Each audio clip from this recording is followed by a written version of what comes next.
കണക്കുകൾ പരിശോധിക്കൂ.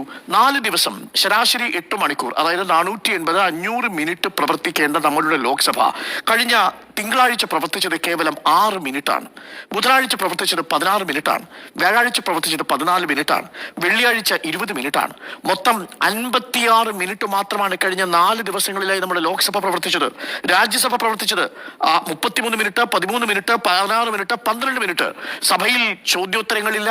സഭയിൽ മൊത്തത്തിൽ രാജ്യസഭ 75 മിനിറ്റ്, ഇവിടെ 56 മിനിറ്റ്.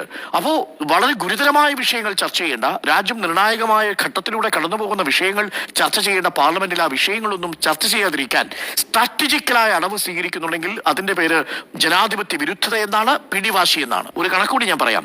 അഡ്ജർമെന്റ് മോഷന്റെ കാര്യത്തിൽ പിശുക്ക് കാണിക്കുന്ന പാർലമെന്റിന് കേരളം ഒരു പാഠമാണ്. എന്താ പാഠമെന്നറിയോ? കഴിഞ്ഞ 2 സെഷനുകളിലായി മൊത്തം കേരളത്തിൽ അവതരിപ്പിച്ച അടിയന്തര പ്രമേയത്തിന്റെ 3-1 ചർച്ച ചെയ്ത് 2 നിയമസഭകളാണ് കഴിഞ്ഞു പോയത്. കഴിഞ്ഞ ഒരു സെഷനിൽ മാത്രം കേരള നിയമസഭയിൽ 7 അടിയന്തര പ്രമേയങ്ങളാണ് ചർച്ചയ്ക്കെടുത്തത് പ്രതിപക്ഷത്തിന്റെ ആവശ്യപ്രകാരം. അങ്ങനെ ചർച്ച ചെയ്ത ഒരു മാതൃക സൃഷ്ടിച്ചു കേരളത്തിന്റെ നിയമസഭ. എന്തുകൊണ്ടാണ് നമ്മുടെ പാർലമെന്റിന് ഗൗരവമേറിയ വിഷയങ്ങൾ ചർച്ച ചെയ്യേണ്ട എന്ന് തോന്നുന്നത്?